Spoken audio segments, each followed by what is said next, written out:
उत्तर प्रदेश, जहां खूबसूरत स्मारक और दिलचस्प पर्यटन स्थल हैं, साथ ही ढेरों खूबसूरत शहर, जिसमें से एक वाराणसी, जिसे अपना बनारस कहते हैं। गंगा किनारे बसे इस शहर की एक एक गली हंसती खिलखिलाती है और उन गलियों के बीच हम दिखाते हैं आपको कुछ हंसते खिलखिलाते चेहरे, जो इस शहर के साथ साथ हमारे देश का भविष्य है।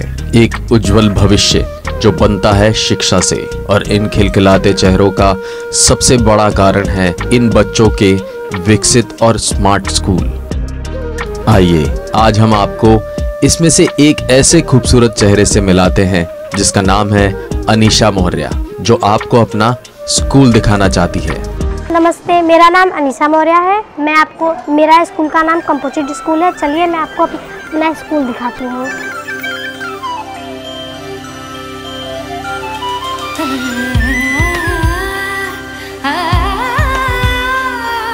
हमारा स्कूल स्मार्ट है और चलिए हम आपको अपने स्मार्ट क्लास दिखाते हैं। ये हमारा स्मार्ट क्लास है, यहाँ पे बच्चे पढ़ रहे हैं। ये जो है हमारा ये प्रोजेक्टर है। आपको विज्ञान प्रयोगशाला दिखाती हूँ। ये हमारा विज्ञान प्रयोगशाला है। ये हमारी लाइब्रेरी है। चलिए हम आपको अपनी लाइब्रेरी दिखाते हैं। चलिए मैं आपको अपने वॉशरूम दिखाती हूँ। यहाँ की वॉशरूम बहुत ही साफ सुथरा होती है।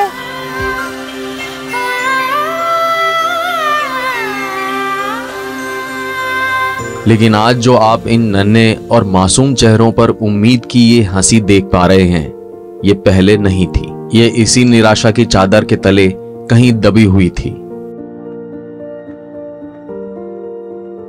हमारा स्कूल काफी पिछड़ा हुआ था। टूटे फूटे डेस्क थे, टूटे फूटे पेंटिंग वेंटिंग सब बहुत पुराने थे। विद्यालय में लाइट नहीं थी। हम लोग के बाथरूम में मतलब यूज करने के लिए नहीं था। पहले हम लोगों को पीने के लिए साफ पानी नहीं था। स्कूल की स्थिति काफी खराब थी, लेकिन अंबुजा सीमेंट फाउंडेशन और HDFC परिवर्तन ने इन निराश भरे चेहरों को दी खुशियों की लहर।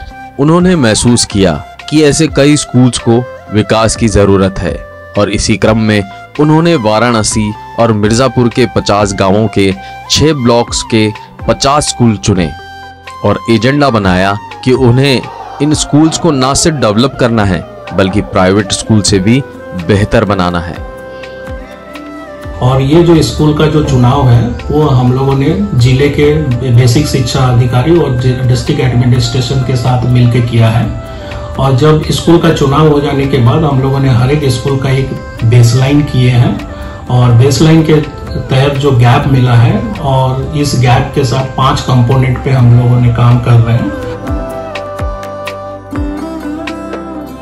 बच्चों को एक अच्छा वातावरण देने और स्कूल को उनके लिए आकर्षित बनाने के क्रम में सबसे पहले स्कूल परिसर में क्लासरूम, वॉश एरिया में हर जगह बाला पेंटिंग कराई गई। बाला पेंटिंग के द्वारा पूरा परिवेश बहुत ही आकर्षक हो गया है, जिसकी वजह से बच्चे बहुत आकर्षित होते हैं। कोई कहेगा नहीं कि ये सरकारी स्कूल है। फिर बारी आई लैब्स की, जिसके चलते स्कूल्स में डेवलप की गई basic science and maths lab, जहां टीचर्स के लिए 12 ट्रेनिंग सेशंस ऑर्गेनाइज किए गए, जिसमें 128 टीचर्स ने भाग लिया। साइंस लैब में हम लोग जाते हैं। मैम हम लोगों को अच्छे से सब चीज़ दिखाती हैं, समझाती है सूक्ष्मदर्शी से।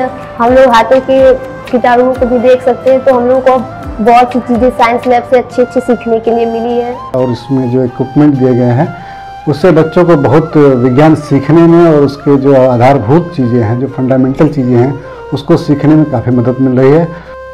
फिर बारी आई लाइब्रेरी की।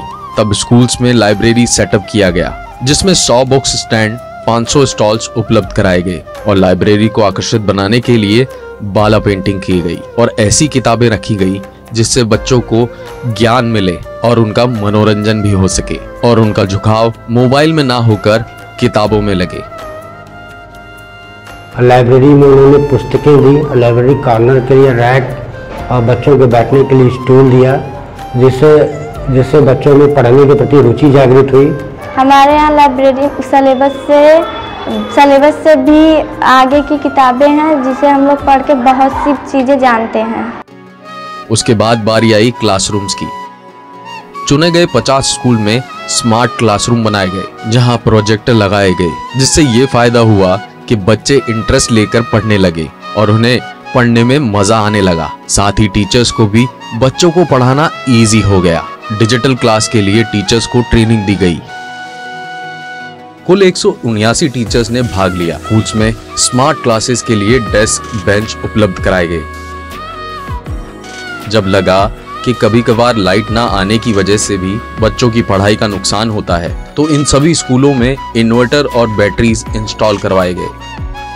और सबसे बड़ी चीज़ है यहाँ जिन्होंने एक स्मार्ट क्लास डेवलप किया और हमको एक प्रोजेक्टर दिया जिसमें कि 1 से लेकर 12 तक के कोर्स इनबिल्ट है। उसके चलते बच्चों के अंदर पढ़ने की जो है रुचि जागृत हुई और वो विशेष ध्यान देने लगे। पहले तो भूगोल में हम लोग को चित्र नहीं दिखाया जाता था, ज़्यादा छोटा छोटा चित्र रहता था, तो ज़्यादा कुछ समझ में नहीं आता था। तो जब से स्मार्ट क्लास आया उसमें बड़े बड़े करके उसे जूमिंग करके बताया जा रहा था अच्छे से, तो जिससे हमें बहुत ही लाभ हुआ है। पहले जब सर समझाते थे, पढ़ाते थे, उसके बारे में तो हम लोगों का उतना मन नहीं लगता था। कभी बाहर ध्यान चला जाता तो कभी इतना मन नहीं लगता था। लेकिन जब ज्ञान प्रोजेक्टर दिया गया, जब से उस पर पढ़ाई हुई तो हम लोग उसके प्रति आकर्षित हुए बहुत। हाइजीनिक स्कूल्स डेवलप करने के क्रम में इन सभी 50 स्कूल्स में वॉश एरिया रिपेयर कराए गए। इसी के साथ ही पीने के पानी की सुविधा देने के क्रम में वाटर कूलर और यूवी उपलब्ध कराए गए ताकि बच्चों को मिले स्वच्छ जल। पहले हमारे स्कूल में पानी पीने के लिए केवल हैंडपंप था, पर उसके बाद अंबुजा सीमेंट फाउंडेशन और HDFC बैंक ने हमें वाटर कूलर और प्योरीफायर दे दिया। पानी की व्यवस्था इतनी अच्छी कर दी है कि बच्चे स्वस्थ रहें। नए रास्ते चले हम, नई राहें बढ़े हम, नए सपने बुने हम, खटी मीठी बातों पे हंसे हम।